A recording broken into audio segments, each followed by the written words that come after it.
हरे कृष्णा, राधे राधे।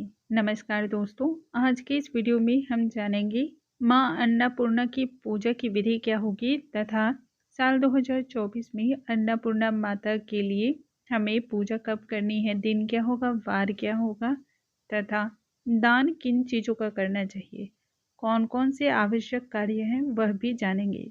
आइए वीडियो को हम स्टार्ट करते हैं।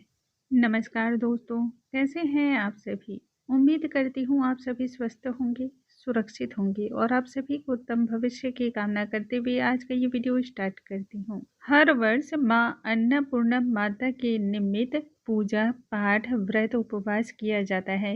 मार्गशीर्ष माह की कृष्ण पक्ष की पंचमी तिथि से यह प्रारंभ हो जाता है, जो कि मार्गशीर्ष माह की शुक्ल पक्ष की षष्ठी तिथि तक चलता है।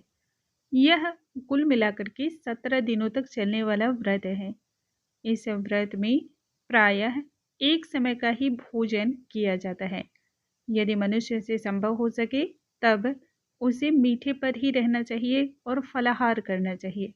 यदि आपसे ना बन पड़े तब एक समय का आहार को लेते हुए आप इस पूजन को व्रत को कर सकते हैं। लेकिन इस बीच में आपको प्याज, लहसुन इस प्रकार की चीज़ों को त्याग देना चाहिए। माँ अन्नपूर्णा की स्थापना वैसे तो रसोई घर में ही की जाती है। यदि आपके यहाँ मांस, मछली या इस प्रकार के तामसिक भोजन नहीं बनते हों तब आप रसोई घर में इसकी स्थापना करें। और यदि आपके यहाँ प्याज, लहसुन वगैरह चीज़ें बनती हैं तब आप पूजा घर में ही इसकी स्थापना, इसकी चौकी को लगाएं। व्रत करने वाले पुरुष को श्वेत वस्त्र तथा यदि आप स्त्री हैं तब आप भी लाल रंग के वस्त्र को धारण करना चाहिए। इसके निमित्त एक दिन पहले ही अच्छी प्रकार से साफ सफाई कर लेनी चाहिए, तब चौकी की स्थापना करनी चाहिए। साल 2024 में यह तिथि 20 नवंबर से आरंभ होकर के 15 दिसंबर तक चलने वाली है। आइए अब हम पूजा की विधि को जानते हैं, फिर जानेंगे विशेष हमें कौन कौन सी सावधानी रखनी चाहिए। सबसे पहले भगवान श्री गणेश को हम स्थापित करेंगे, तो गणेश को स्थापित करने के लिए मैंने सुपारी लिया है। यदि आपके पास भगवान श्री गणेश का छोटा सा विग्रह है तो आप उसे भी ले सकते हैं। सुपारी को दूध, दही, घी, शक्कर, शहद इन सभी चीज़ों से स्नान कराया जाता है और फिर इस पर हम कलावा लपेटेंगे। तो इस प्रकार से भगवान श्री गणेश की हम स्थापना करेंगे। भगवान श्री गणेश की स्थापना करने के लिए हम चावल की एक छोटी सी ढेरी बनाएंगे।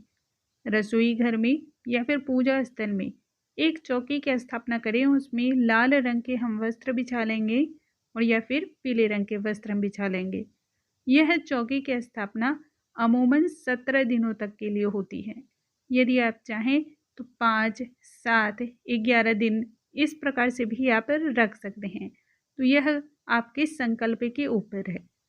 अब माँ अन्नपूर्णा को भी हम स्नान कराएंगे, तो शुद्ध जल से दूध, दही, घी, शक्कर, शहद, पंचामृत, हल्दी वाले जल से, कुमकुम के जल से, इत्र के जल से और तीर्थ स्थल के जलों से माँ का हम अभिषेक करेंगे। स्नान के बाद माता रानी को अच्छी प्रकार से हम पोंछ लेंगे और फिर माता रानी को वस्त्र अर्पण करेंगे। यदि आपके पास लाल चुनरी है या पीले रंग की चुनरी है तो आप उन्हें भी अर्पण कर सकते हैं या फिर वस्त्र स्वरूप में कलावा भी अर्पण कर सकते हैं। तो मैंने लाल रंग की एक छोटी सी कपड़े की जो है ना, नए कपड़े होने चाहिए, उसकी हमने बना करके माता रानी को उड़ा दिया है।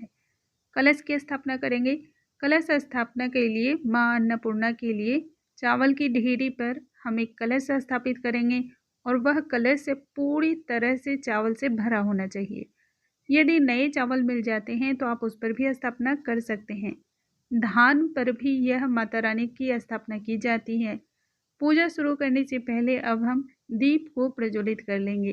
प्रथम पूज्य देवता भगवान श्री गणेश को अब हम जनेऊ तथा हल्दी, कुमकुम, चंदन इत्यादि का तिलक कर लेंगे। माता रानी को अब हम कुमकुम तथा हल्दी से तिलक कर लेंगे। अब सबसे पहले हम पुष्प भगवान श्री गणेश को अर्पण करेंगे, फिर माता रानी को अर्पण करेंगे। दीपक की पूजा कर लेंगे, तो दीपक में थोड़ा सा शक्कर पहले ही डाल रखा है। चंदन, पुष्प, अक्षत ये सभी दीपक के पास स्थापित करेंगे। दीपक को पूर्ण पात्र पे रखें। मैंने चावल की छोटी सी प्लेट ली है, उसमें चावल भरकर उस पर दीपक को स्थापित किया है। यदि आप ऐसा नहीं करना चाहते हैं तो पुष्प का आसन दे सकते हैं। माँ अन्नपूर्णा के निमित्त हम भोग अर्पण करेंगे तो पूड़ी, सब्जी, खीर, बतासे, लौंग, इलायची, पंचमेवा तथा विभिन्न प्रकार के ऋतु फल को हम अर्पण करेंगे। माता रानी की पूजा में नए धान अवश्य ही शामिल करने चाहिए, बहुत ही ज़्यादा शुभ होता है। भोग के निमित्त हम वहाँ पर एक छोटा सा लोटा जल रखेंगे। पूजा में हुई किसी भी त्रुटि के निमित्त हम दक्षिणा अर्पण करेंगे। दक्षिणा यथासंभव आप रखें, जो भी आपकी सामर्थ्य हो उतना आप दक्षिणा रखें। फिर माता रानी को धूप दीप अर्पण करेंगे। इसी प्रकार से सबसे पहले आपको भगवान श्री गणेश को धूप दीप अर्पण कर लेना है। यदि आपको दुर्वा मिल जाता है तो दुर्वा अवश्य ही भगवान श्री गणेश को अर्पण करें, बहुत ही ज़्यादा शुभ होता है। माँ अन्नपूर्णा स्वयं माँ पार्वती की ही अवतार है, तो हमें इनकी पूजा करना चाहिए। माता रानी की पूजा करने से घर में कभी भी धन धान्य सुख संपदा के कभी कोई कमी नहीं आती है तथा हर प्रकार की विपत्ति दूर रहती है। अंत में हाथों में पुष्प लेकर के व्रत की कथा का श्रवण अवश्य ही करें। जब व्रत की कथा पूर्ण हो जाए तब उस पुष्प को माता रानी के चरणों में हम छोड़ देंगे। अंत में आरती करें और फिर क्षमा याचना अवश्य करें। माँ अन्नपूर्णा की पूजा जो 17 दिनों तक चलती है, सुबह और संध्या काल में उनकी पूजा उपासना करें, उन्हें प्रतिदिन भोग लगावें तथा प्रतिदिन कथा का श्रवण अवश्य ही करें। हमारे इसी चैनल पे कथा अपलोड कर दी जाएगी, तो कथा को अवश्य ही सुने, बहुत ही ज़्यादा शुभ फल की प्राप्ति होती है। घर में कभी भी धन धान्य तथा भुखमरी जैसी चीज़ें नहीं आती हैं। पूजा के अंत में आरती करें और फिर क्षमा याचना करें। तो इस प्रकार से माँ अन्नपूर्णा की पूजा करने से घर में सदैव ही बरकत बनी रहती है। पूजा करने के पश्चात हम थोड़ा सा जल लेंगे और इसे 3 बार जो है ना हम न्योछावर कर लेंगे। इसे निमीसना भी बहुत लोग बोलते हैं, तो इस प्रकार से हमें 3 बार जल लेकर के कर लेना है। इसके बाद जो भोग आपने अर्पण किया है उसे स्वयं तथा परिवार में जितने भी सदस्य हैं सभी को आप अच्छी तरह से वितरण करें। माता रानी का जयकारा लगाते हुए प्रसाद को ग्रहण करें।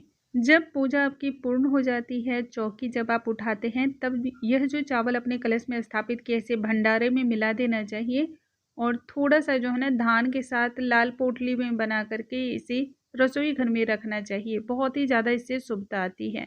उम्मीद करती हूँ आज का वीडियो बहुत अधिक आपको पसंद आया होगा। यदि वीडियो पसंद आया हो तो लाइक, शेयर और सब्सक्राइब करना बिल्कुल ना भूलें। अगले वीडियो में हम फिर से मिलते हैं, तब तक के लिए नमस्कार।